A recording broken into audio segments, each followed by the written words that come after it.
Wint Sport wordt mij mogelijk maken door Friesland Lies.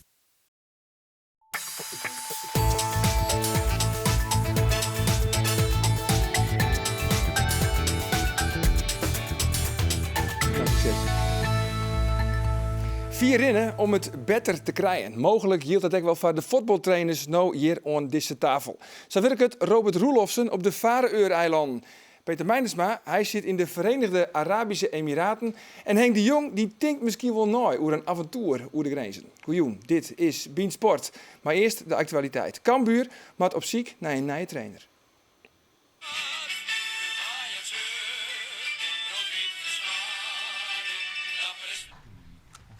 Hey Marcel, goed dat je even terugbeeldt.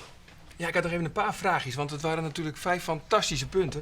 Maar wat was nou eigenlijk voor jou het hoogtepunt in Leeuwarden? Dat is me vaker gevraagd. Nou ja, ik ben eigenlijk wel benieuwd. Nou, ik denk dat in de na-competitie die wedstrijden wel het mooiste waren. Na competitie? Die hebben we toch helemaal niet gehaald? Toen we kampioen werden dat jaar. Ja, maar dan hebben we het over 1992. Maar goed, nu je coach bent van Jong Ajax, hoe ga je Cambuur nu dan nog een beetje volgen? Dan wordt het wel wat minder. Dan wordt het eigenlijk maar alleen op de manier van...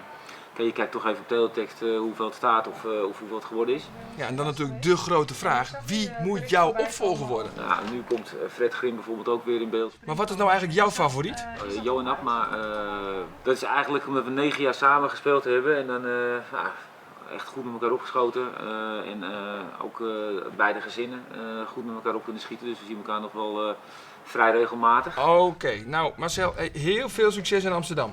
Oké, dag. Ja, heren, het plotselinge voortgaan van Marcel Keizer bij Cambuur. Het kwam toch als een hele behoorlijke verrassing. Maar is het eigenlijk een verbetering van Cambuur naar Jong Ajax? Ja, Wat vies je? Ik vind het, het is een beetje dubbel. Hoe je ernaar kijkt. Hoe zou je dat je noemen? Ik zou zelf zeggen, ja, als jij trainer kunt worden of trainer bij Cambuur bent en ik denk toch een mooie club. Ik denk dat het beter is dan trainer van Jong Ajax. Alleen, dat zou voor mijn gevoel zou ik liever bij Cambuur blijven. Leven bij Cambuur. Robert, hoe zou dat je noemen? Want ja, Cambuur heeft toch een beetje de tweede begrutting eigenlijk van de Jupiler League. Hè? NAC Breda en FC Twente. Ja, maar goed, ik denk als je uiteindelijk bij Ajax kan werken. En als je het bij Ajax dan vertrekt en je hebt het goed gedaan, dan ligt een club als Cambuur natuurlijk weer op de loer. En als je het bij Cambuur doet en het gaat misschien niet zo goed, dan is het natuurlijk lastig om ooit een keer bij Ajax terecht te komen. Dus ja.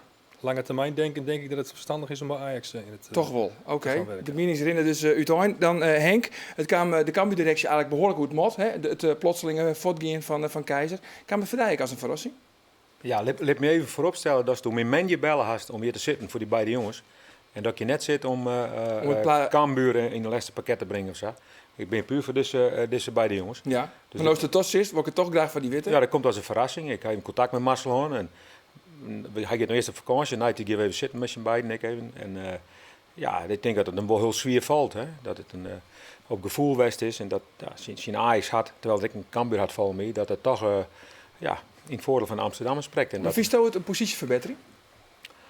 Nou, dat weet ik net. Wat ik net te volgen zei, dat wat ik zei lijkt altijd zwier. En hij had het met je volle verstaan, had dit naam, dit besluit. Nou ja, en dat respecteer ik dan. En dat moet de club ik doen. Ja, er willen alweer listjes maken, hè, want Cambuur moet nou weer op zoek naar een mogelijke opvolger. Ik weet u betrouwbare bron Gert Kruis, wat ik al neemt. En Dovis Dek neemt. Henk, als opvolger. Ja, hartstikke mooi. Ben je ook beschikbaar? Ik kan ook geen werk, maar ik ga in dat ding zeggen. Maar wat ik zei, wat ik krijg om Marcel zei, dan breng ik het bestuur in een allemachtig slechtste pakket. Hè. Maar dan heeft in de kranten zijn van de doorstiet altijd iepen. Voor iedereen voor Cambuur. En het meeste de supporters die stonden voor hier bij mij aan de door. Die wonen me iets zo handiger. Toen hebben we een geweldige jongenbestuur. Voor iedereen van Cambuur, wie dan ik, zit er door bij de familie de Jong altijd hier. En dat is nou ik zo. Alleen ik zit je nou net om iets te zeggen hoe Cambuur. Ik vind heel veel film wat er nou gebeurd is. En Cambuur verzint het allerbeste. Maar ik ben net in de gelegenheid, zeker wat ik die in februari, om nou hier het ding erop. Maar ben je net benaderen, toch Art de Graaf? Nee, ik heb ook contact met Art de Graaf en dat hebben we altijd nog. Dat is keurig netjes. En nogmaals, ik breng ze net in een laatste pakket door hier ding te zeggen. Ik ga mooi naar de supporters van Cambuur Culture. Dat ook mooi de outtrap. En Sander van Heijden doet de afsluiting, de prijsuitreiking. ja, dat had ik zin aan, man op tol worden daar, de auto. Want dan bist een Cambuurman, maar dan bist nog net, net benaderd als opvolger van Marcel Keijs. Ik wil graag ooit weerom bij Cambuur, ooit. Maar net op dit moment om meestal no les te maken in de zin van ik ben 3 maanden in opstap en nou moet ik weer om. Nee. Dat is net op dit moment net aan de orde. Nee. Robert, toch lijkt het mij wel een heel lastig pakket waar het Cambuur nou in zit. Hè? De haartrainer stapt dan op. Maar waar bepaalt eigenlijk die selectie? Dat is toch mooi, de haartrainer die dat bepaalt? Ja, maar er zal ook snel een oplossing komen, denk ik. Ja? Er staat tijddruk onder, dus er zijn natuurlijk een hoop trainers die vrij zijn en een hoop mensen die willen bij Cambuur werken. Dus dat zal het probleem niet zijn tegenwoordig in het voetbal. En er zijn een hoop mensen die zichzelf aanbieden en dat je gevraagd wordt door een club, dat gebeurt niet zo vaak, denk ik. Nee, want dat is echt goed nice, hè? Want ik heb die onkundige als trainer van een club in de Vareureilanden. Maar dan komt je hier op de studio bij Omroep Friesland. Dus hij zegt, ja jongens, ik ken een club. Ja, dat had je vorige week moeten vragen. Dan wist ik het zelf ook niet. Dus het geeft aan hoe bizar de voetballerij is. Ik ga vanaf 22 juni weer terug in die heimat. Dus ik ga weer terug naar Duitsland, waar ik de afgelopen jaren gewerkt heb. Dus we gaan hier gewoon even een primeur te pakken. Ja, onvoorstel hè? En, Ja. zeker een primeur, ja. Ja, maar wel is de club weten. Oh, ja, dat weet ik zelf ook nog niet. Nee, FC Saarbrücken. Saarbrücken. Ja. En dat is het 4e niveau van Duitsland. Dat is een hele grote traditionsverein, zoals het dan heet, in het zuiden van Duitsland, ja. Ja, voormalige club, ik natuurlijk de Bundesliga natuurlijk. En dat is het voor jou prettig om weer waarom te gaan naar Duitsland?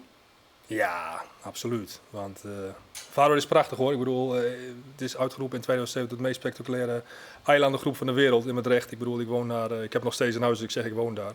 Ik kijk uit op de oceaan, op een fjord. En het is, qua natuur is het geweldig. En het voetbal is prachtig en de passie is mooi. Maar ik bedoel, je komt wel steeds verder weg van daar waar je naartoe wil. En dat is gewoon actief zijn in de voetballerij. En ik denk dat als je de kans krijgt in Spanje, Engeland of in Duitsland te mogen werken, dan voel ik me altijd maar op mijn best als het in Duitsland is. En daar is het gewoon echt perfect geregeld. En, Ja. het is gewoon een puur full prof club. Met 28 spelers, met een normale keeperstrainer, met een goede fysiotherapie erbij.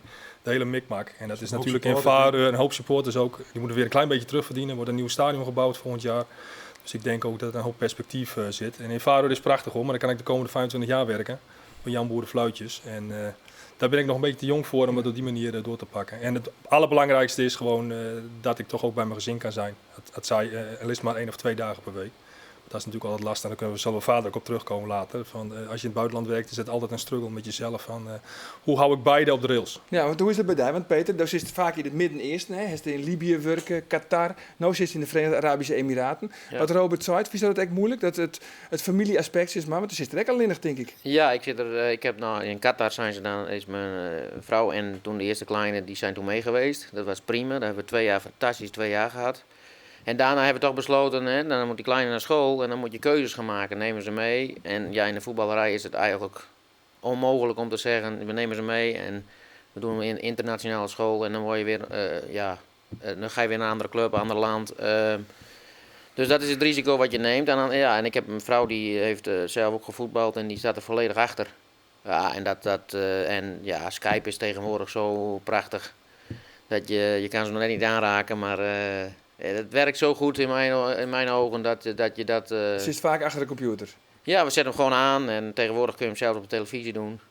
Dus je zet de Skype aan en je zet hem aan en je kunt gewoon zien wat de kleine doet. Ja, zo is het ook, ja. Dus wat dat betreft, alleen het vastpakken van je kinderen, dat is een vrouw natuurlijk, dat mis je af en toe wel. Ja, dat is En moeilijk. Dat is moeilijk. En Ja, want ik zit hier nou met 3 haartrainers aan tafel. Zo staat trouwens nog wel een keer dat Boeteland daarvan? Ja, toch wel? Ja, nee, dat is een van de mogelijkheden nou om het te doen.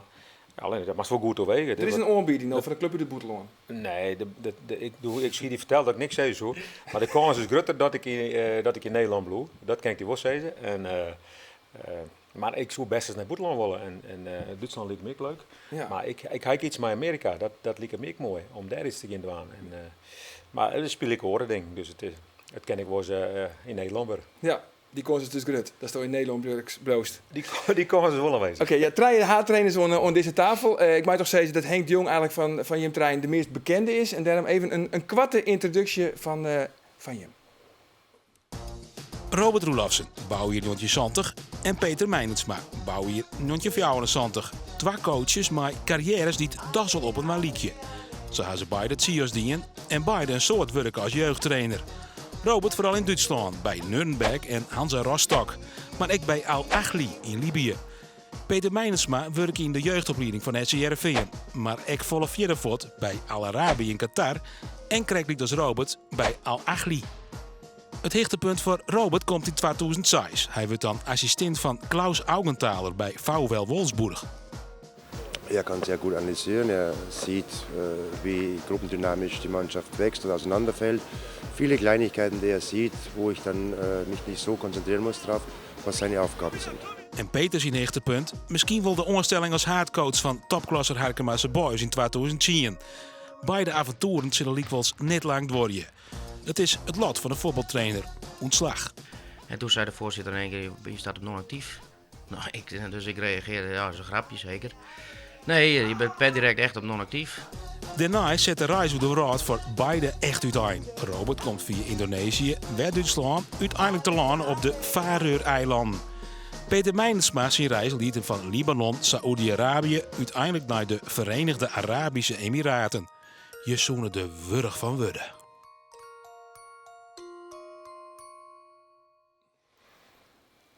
Ja, daar ben je weer. Ja, de Faroe-eilanden. Robert, hoe komt er als jongen uit Drachten, hoe komt er nou te lonen? Nou, Amsterdam, Schiphol, Kopenhagen Vakhoer. Nee, het voetbal gaat bijna altijd over contacten. En dit is toevallig over de hoofdopleidingen van VfB Stuttgart. Die wij een gezamenlijke kennis hebben. En die werd gevraagd van, goh, ken jij niet iemand? Want die gaf daar af en toe wat voetbalclinics in de zomer. Weet je niet een buitenlandse trainer uit Nederland of uit Duitsland die interesse heeft om op de Faroe-eilanden te gaan werken? Nou ja, op dat moment had ik geen werk. En de club is Tebbe, hè?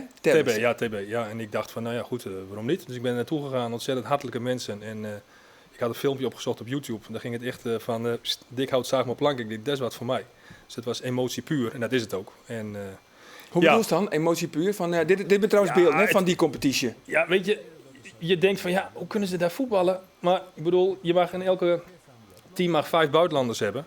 Dus het niveau, ondanks dat er 5000 mensen zijn, en ik denk dat er ongeveer 3000 mannen voetballen, is het niveau absoluut topklasse ruik. Dus in dat opzicht was ik zeer verbaasd en verbaas ik me nog steeds over het niveau wat daar is. En als je ziet hoe tactisch, inhoudelijk de trainers van de eerste elftallen, er zijn er 10, waarvan de eerste zich kwalificeert voor Champions League en de tweede en de derde voor de UEFA Cup. Maar de eerste die kwalificeerde voor Champions League? Ja. En daar wie ik de reden denk dat was absoluut mijn ambitie om er naartoe te gaan. Hè, om dat ook voor elkaar te krijgen. En nou ja, goed, elke wedstrijd, wat ik zei, elke trainer maakt ontzettend veel zijn ideeën en heeft hij over hoe je tactisch moet spelen tegen elkaar. Dus ze weten precies, die bek is slecht in de opbouw, dus die moeten we storen. En dat soort dingen denk ik van, nou, ze zijn inhoudelijk ook heel aardig bezig. En ook met analytische systemen en video's. Dus ik bedoel, ondanks dat het een kleine competitie is, met IJsland nu als grote voorbeeld, is het wel zo dat er ontzettend veel perspectief is voor de toekomst. Ja, want IJsland, dat is natuurlijk het grote loon. Je denkt naar het Europese kampioenschap in Frankrijk, hebben we het nog wel eventjes over. En Peter, dood is nou in de Verenigde Arabische Emiraten bij Diba Fujairah. Ja. Diba Fujairah. Diba Fujairah. En hoe komt het te lonen dan? Vorig jaar had ik natuurlijk, was ik bij in Salam Sagarta. Natuurlijk. En toen, daar ging ik weg en op een gegeven moment, de hoofdtrainer waar ik eerder mee had gewerkt, daar werk ik bijna 7 jaar mee. Die belde op of ik interesse had om daar weer als assistent mee te gaan. Nou ja, en dat was natuurlijk een geweldige uitdaging om daar weer aan de bak te gaan. En hoe je dit lang hoe nooit te denken? Nee, absoluut niet. Nee, ik was wel in staat om, je pakt eigenlijk direct je koffers, omdat Emiraten is sowieso in het Midden-Oosten voor mij wel het beste land waar je kunt zitten. Want? Qua het financiële aspect? Nee, niet echt het financiële, maar gewoon het hele leven. Als je Dubai of Abu Dhabi ziet, het is wat rustiger overal. Hè. Als je landen als Libië en Libanon hebt gezeten, dan is dit wel iets beter. Ja, maar je hebt er al zitten in de tijd van Gaddafi, toch? Ik niet. Ik was net op tijd weg toen dat begon. Dus wij werden daar gelukkig net op tijd ontslagen. Dus, daarna was het eigenlijk ook gelijk mis. Dus misschien kun je daardoor gekomen. Maar... Nee, ja, maar wat voor taston kom je dat in? Ik bedoel van omkoperij en rare... Nou, laten we zeggen, als we naar de training gingen de eerste paar weken, dan moest je door 8 militaire controles. Of je niet wist of het nou een politieman was of een militair. Je Ik kan me herinneren dat er geschoten werd buiten het trainingscomplex. Dus op een gegeven moment werd een van onze trainers lastiggevallen. Toen kwamen 3 mannen met een mitrailleur bij de ingang van het complex te staan, dat er niemand naar binnen mocht. En de eerste training die we naartoe gingen was de assistent van die A-junioren, had een Galasnikov schuin in de auto liggen. Ik weet het nog tegen mijn benen aan. Maar ja, weet je, alles went. En ik zeg altijd, het is ausgleichende gerechtigheid, op zijn Duits gezegd. Dus als iedereen een mitrailleur heeft, dan is het 0-0. Terwijl als jij er eentje hebt en ik niet, dan krijg je een scheve verhouding. Ja, maar toch, Henk shot die om met stijgende verbazing. Ja, het is altijd al een apart mandje weg. Ja, toch. Ik ga ook met scherp bedoel je. Sure. Daarom zit ik hier. Ik ken hem, toen ze me vregen. Hij was vroeger een jonkje wat bij mij in de ploeg voetballen. Bij Drachtse Boys, in de B en de A1. Ja, dan wist ik hem ik was. Hij had er dan met de mitrailleur aan hier, die had hem ik sketten. Want ze hadden hier vroeger. Hè. En dan had hij altijd al een eigen mening. En als hem dan letter volgt, is het uniek wat er gebeurt. Maar een mandje mijn eigen wil. Hè. En dat is mooi. Ik kan begrijpen hoe hij zich viel. Maar Peter weer, dat vond ik leuk dat Peter hier ziet. Toen ik bij Heerenveen kwam, hier op sectie Lien, Peter. Toen weer Peter, C1 denk Peter, hè? C1 denk ik. C1, weer een heel beginnend trainer, fanatiek jongen, machtig. Hè? En dat die jongens, die volg ik altijd met Peter, nog wel eens eventjes mailcontact. Ik heb nog nou een nummer, dus het wordt nog even van verwetterd. Maar door aan krijgen ze dat weer. Ja. En dan hebben we altijd contact en dan volg ik hun. En ben ik trots op de jongens. Ja, maar wat ze nou vertellen, dat liep het mij net ongevaarlijk, jongens. Ja, maar dat is wat zij bent er aan wend. Zij zit er middenin. En het probleem met Libië is met name dat alles wat er gebeurde in de tijd dat ik er was, dat was in Benghazi. En dat is 1100 kilometer ver. Maar goed, op teletext zie je aanslagen in Libië. Maar dat is 1100 kilometer. Dus je moet voorstellen, er gebeurt in Leeuwarden gebeurt wat. En je bent zelf in Malaga. Dat zijn de afstanden. Hè. Het land is 3300 kilometer breed en het is 2000 kilometer lang. Op een gegeven moment, ik was er dus samen met Remco Boeren. En dan zeg je, ja, wat is nou de maat voor ons? Wanneer gaan we naar huis? Nou, als er een autobom ontploft, dan gaan we echt naar huis. Nou ja, of de duivel ermee speelt, 2 dagen later gaat er een autobom af. 4 kilometer in de binnenstad, niks van gemerkt. Ja, dan zeg je, ja, we zijn er toch lekker bezig en we hebben er niks van gemerkt. Er is niks veranderd. En ja, dan ga je door. Maar in Libië is het zo, op het moment dat jij in deze straat buiten koffie zit te drinken en ze schieten elkaar een andere straat de hersens in, dat interesseert ze daar helemaal niks, want ze hebben er daar geen last van. Dus je wordt er ook in meegezogen. Nee, maar het is gewoon echt... Maar goed, nu de vergelijking naar vaareur. Deur open laten staan, portemonnee op tafel, mobiele telefoons. Daar gebeurt helemaal niks. Daar is weer orenproblemen. De Hudde Wien. En daar hebben we een filmpje van trouwens. Ja, dat is wel leuk, van de Hudde Wien op een Vaareur-eiland. Ja, let me zien, jongens. Ja. Dan krijgt de keeper en die wil die bal uittraapje. Ja. En er zit een behoorlijke Hudde Wien. En dan, hup, de gitter. Maar dat is niet op de Vaareur-eiland. Er staan geen palmbomen. Nee. Maar vergelijkbare situatie of net? Als er een palmboom in Vaareur zou staan, dan zou het blijven. Er staan helemaal geen bomen namelijk. Dat is wel goed voor de veld. Dan heb je geen blaadjes op het veld. Nee, oké. Maar dit is weer een vergelijkbare situatie. Nou, de eerste training, mijn vrouw was de eerste week mee. En die stond van achter het raam te kijken. Het was in de winter, 2 januari. En je schoot de bal die kant op en dan ging die daarheen. Moest ik denken aan vroeger dat we bij Colum speelden in de jeugd. Ja. Dan gebeurde het ook wel eens. Maar dat heb je daar dus dagelijks. Ja, ik sta nu nog steeds elke dag, althans vorige week nog met de muts op de kop.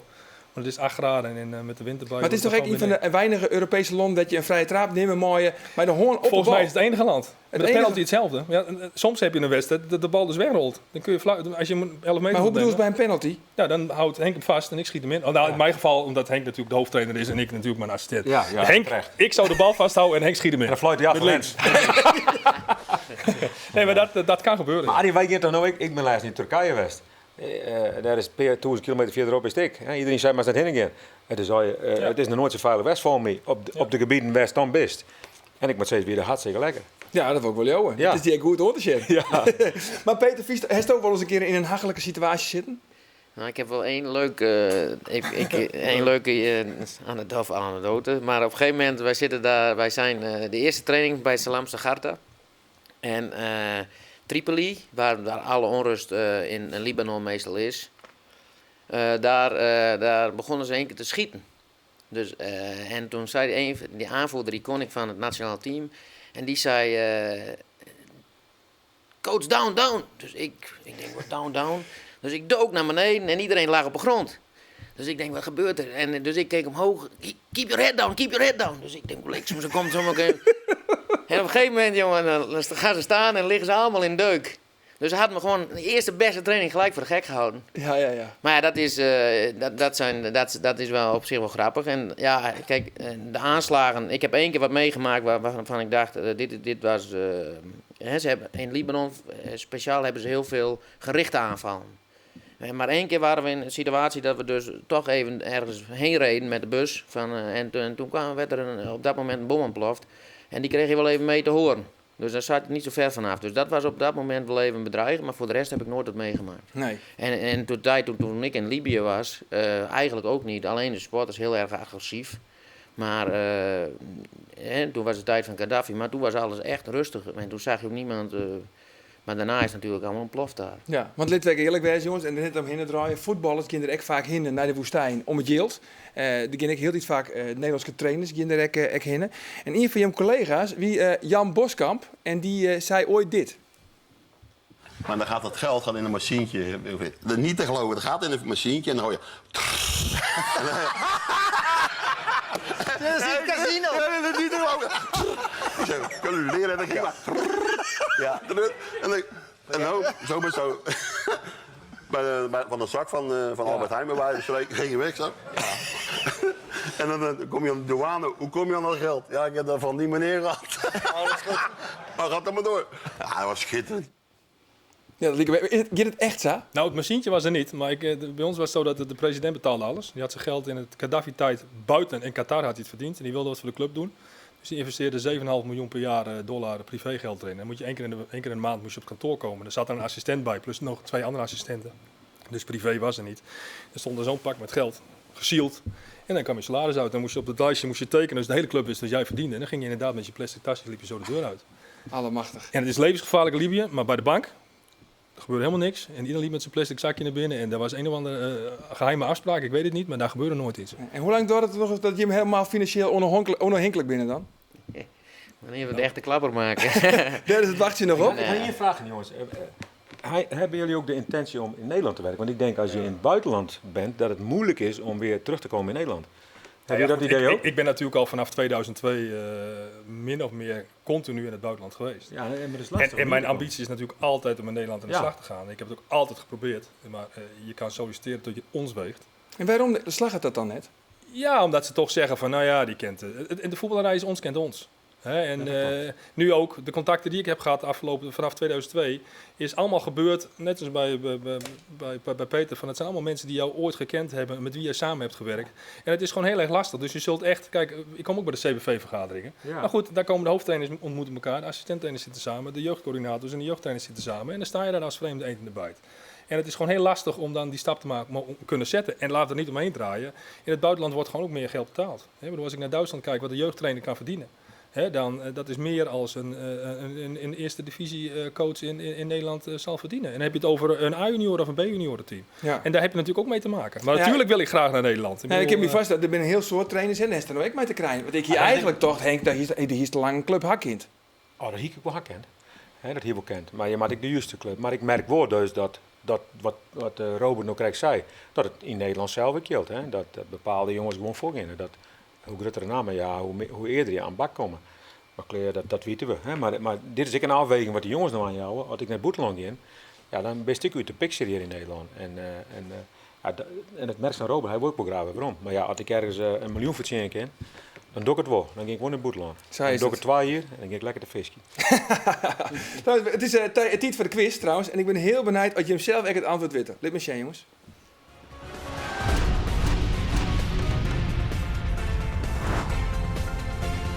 Daar ben we weer met Arjen's quiz. En de vraag van deze week gaat oer Henk de Jong en Peter Meindersma.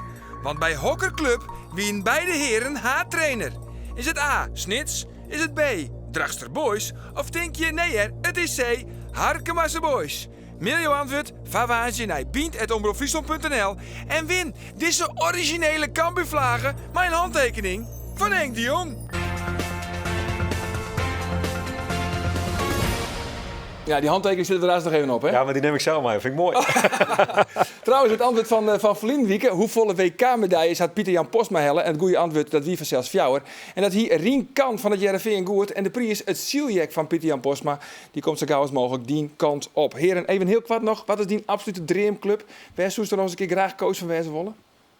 Absolute dreamclub.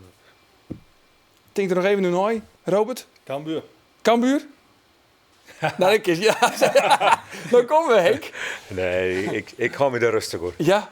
Ja, ik hou me maar rust. Even niks. Even Mooi in niks. de rust. Dan komt het aan antwoord op internet. Ja, oké. Ja, dat is praten we Ja, over. ja, Wist je het intussen? Ik denk toch Sportclub Heerenveen. Sportclub Heerenveen. Heren, ons vier deze uitzending op televisie. Maar zoals je van u wend binnen, de heren die blauw nog even wat langer zitten. En dan praten we terug op internet, onder andere over het EK voetbal en de nieuwe club dus van Henk de Jong. Zorg ervoor op omroepfriesland.nl/bien. Dus waar wit ontaast en ons alvast een goed weekend. Dag.